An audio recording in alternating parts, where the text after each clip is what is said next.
আমার জীবনে আসলে ছুটি বলতে কোনো শব্দ নাই। যেদিন বাহিরে কাজ থাকে না সেই দিন বাসার কাজ থাকে। নিজের জন্য কখনো সময় বের করতে পারি না। এত ব্যস্ত লাইফ, বিশ্বাস করেন, ব্যস্ততার কারণে কিছু যদি করতেও চাই সেটার জন্য আগে থেকে শিডিউল বানাইতে হয়। মনে হয় যেন আমি অনেক বড় সুপারস্টার, এরকমই লাগে নিজেকে মাঝে মাঝে। তো যাই হোক, ঘুম থেকে উঠলাম, উঠার পর হচ্ছে চা তো অবশ্যই খাইতে হয় আমার। চাটা খাওয়ার পরে মনে হইলো ইস, অনেক দিন ধরে হচ্ছে পোলাও আর মাংস খাই না। তো একদিন না হয় পোলাও আর মাংস খেয়ে চলে যাবে, কিন্তু বাকি যে 5 দিন আমার কাজ আছে ওই দিনগুলা কিভাবে যাবে বলেন তো। সেই জন্য হচ্ছে পোলাও আর মাংসের সাথে আমি আবার মাছের মাথা দিয়ে আলু দিয়ে একদম আমি শুকনা শুকনা করে একটা ফ্রাই মতন করি, ওইটা আমার অনেক পছন্দ। আর হচ্ছে রান্না করলাম ফুলকপি এবং আলু দিয়ে একটা ঝোল, এটা হচ্ছে আমার মায়ের হাতে বেস্ট।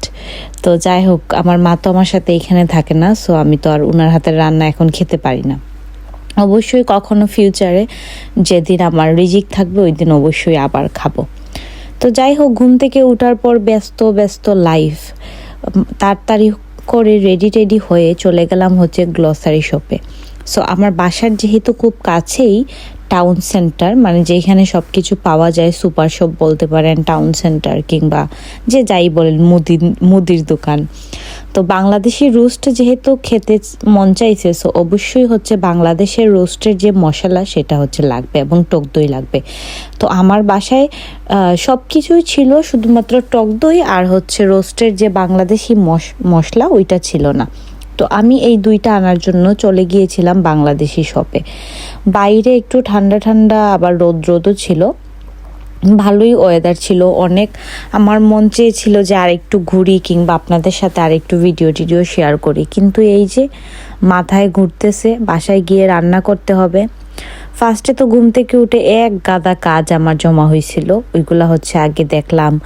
আর সবসময় আমি সোশ্যাল মিডিয়ার নোটিফিকেশনগুলো চেক করি ঘুম থেকে ওঠার পরে, কিংবা হচ্ছে আপনাদের সাথে নতুন নতুন ভিডিও ওইগুলো হচ্ছে আপলোড দেই যেগুলো এডিট করা থাকে।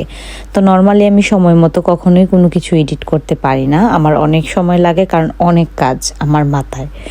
তো যাই হোক, খুবই ব্যস্ত লাইফ। আপনারা যারা দেশের বাইরে থাকেন তারা দেশে গেলে মনে হয় যে, মানে বিশ্বাস করেন, দেশে থাকতে মনে হয়েছিল যে দেশে আসলে আরাম নাই, কিন্তু দেশের বাইরে যখন আসছি, একা একা যখন আমার সব কিছু করতে হয়, তখন আমার কাছে মনে হয়েছে যে আসলে দেশেই আরাম ছিল, কমফোর্ট জোন অনেক বেশি ছিল, এইখানে তো মোটেও আরাম নাই।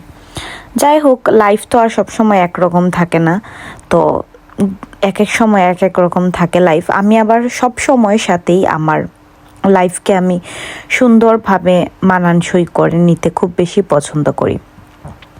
আমি যখন আজকে ফুলকপির আলু দিয়ে ঝুলটা বানাচ্ছিলাম, তখনই হচ্ছে আমার মার কথা অনেক বেশি মনে পড়তেছিল, কারণ আমার মা এত মজা করে ফুলকপি এবং আলু দিয়ে মাছের ঝোল রান্না করে, পাতলা মাছের ঝোল।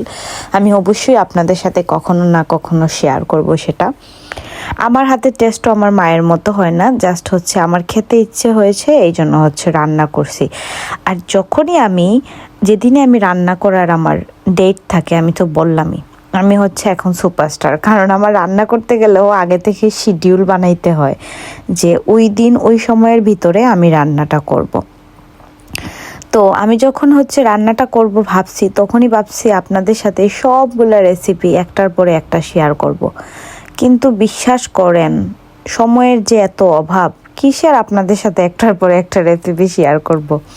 একসাথে 3টা 4টা 5টা রান্না করতে হয়, মানে এটা আসলে একটু মুখের কথা না, এটা আসলে অনেক বড় কিছু। একসাথে এতগুলো রান্না করা, আবার একটা টাইম আছে, ওই টাইমের ভিতরে রান্না করা, আবার হচ্ছে নিজে বাইরে গিয়ে বাজার করে যে জিনিস বাসায় নাই, অবশ্যই বাসার বাজার শেষ হইতে পারে, তো ওইটা আবার গিয়ে নিয়ে আসা এবং আইসা রান্না করা, তারপরে হচ্ছে আবার খেতে বসা।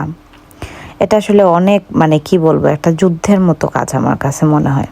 রান্নাটাই একটা যুদ্ধের মতো, কিন্তু আমি অনেক পছন্দ করি রান্না করতে। আমি হচ্ছে যখন সিলেটে ছিলাম তখনও অনেক রান্না করতাম, এখনও রান্না তো করতেই হয়, আর কোনো অপশনই নেই। যাই হোক, অনেক কষ্ট করে বাজার করলাম, তারপরে হচ্ছে রান্না করলাম, রান্না করে হাত মুখ ধুয়ে তারপরে হচ্ছে খেতে বসলাম। বিশ্বাস করেন, খাওয়ার সময় আমার মনে হয়েছে যেন আমি অমৃত খাচ্ছি, কারণ এত খিদা লাগছিল কি বলবো রান্না করতে করতে। আর যখন হচ্ছে এত মজার একটা খাবার খেলাম তখন মনে হইলো যে এত যে কষ্ট করলাম সকাল থেকে ঘুম থেকে উঠে, আসলে এগুলা কিছুই না আমার কাছে। এরকম মজার খাবার যদি খেতে পারি তাহলে আরও অনেক বেশি রান্নাও করতে পারবো, কোনো ব্যাপারই না, ঠিক না? তো আসলে আমরা মেয়েরা না সবই পারি। আরে আমরা তো মেয়েরা হচ্ছে গিয়ে মায়ের জাতি, আমাদের কাছে অসম্ভব কিছুই না। যেটা আপনার মা পারবে, যেটা আপনার বউ পারবে, আপনার বোন পারবে, সেটা কখনোই আপনি পুরুষ হয়ে পারবেন না।